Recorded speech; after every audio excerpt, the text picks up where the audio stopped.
I'm not your enemy. Just like you, I want to know the truth of existential questions. I earnestly crave to understand the world around me. But unlike you, I've concluded that Christianity is not only irrational, it's poison.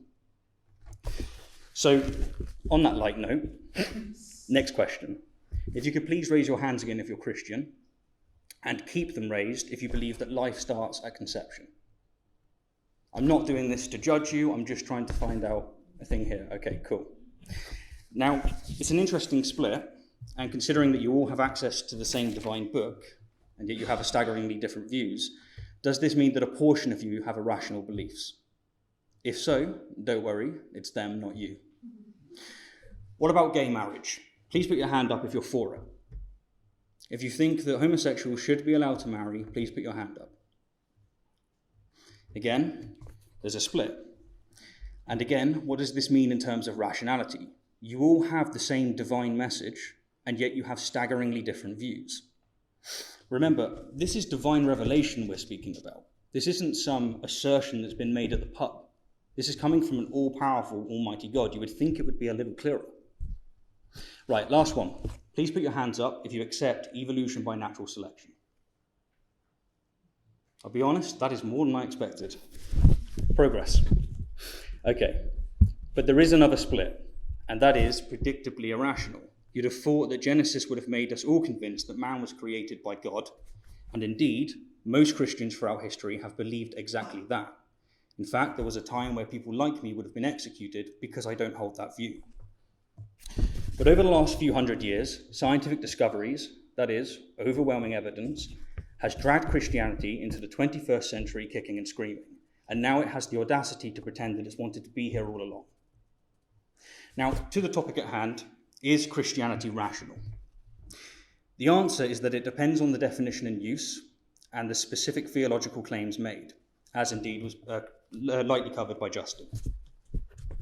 On the one hand, if you lower your standards of evidence to make belief in Christianity rational, you simultaneously make mutually exclusive and jointly exhaustive religions also rational, which is irrational, assuming that you accept the law of non-contradiction, which you do. Or very likely, I should say. It is, one might say, a Pyrrhic victory, a battle won, but at the cost of the war. Alternatively, if you exercise a healthy standard of evidence, as you do in your daily life on pretty much every other topic, you are left with no religion being rational. And finally, if you exercise low standards of evidence to justify Christianity, and a healthy standard of evidence to justify everything else, then you are committing a special pleading fallacy, and thus are being irrational. These avenues and many more, I'm sure that me and Justin will unpack over the next hour. But to spend what I'd like to do with the rest of my time here is get straight to the root. According to the Christian worldview, that is, according to the worldview of Justin and most of you here, there is a God. And this God has the most profound, important message for you and I. So profound, in fact, that there has never been a message that's been more important, and there likely never will be. What's more, this God is all-powerful, all-knowing, everywhere at once, and all-loving. That is, he's omnipotent, omnipresent, omniscient, and omnibenevolent.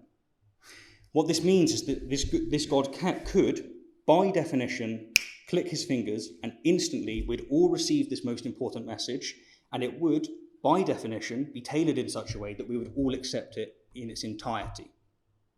We would all be Christian. And better still, we would all be of the exact same sect. There would be no atheists, no Muslims, no Hindus, and no Buddhists, because in this case, God really would have written it on our hearts. Furthermore, we'd all share the exact same view on extremely important topics, such as abortion, gay rights, and evolution. Put simply, an all-powerful Christian God would be able to instantly convince us all of Christianity, and if it was also all-loving, it already would have done so.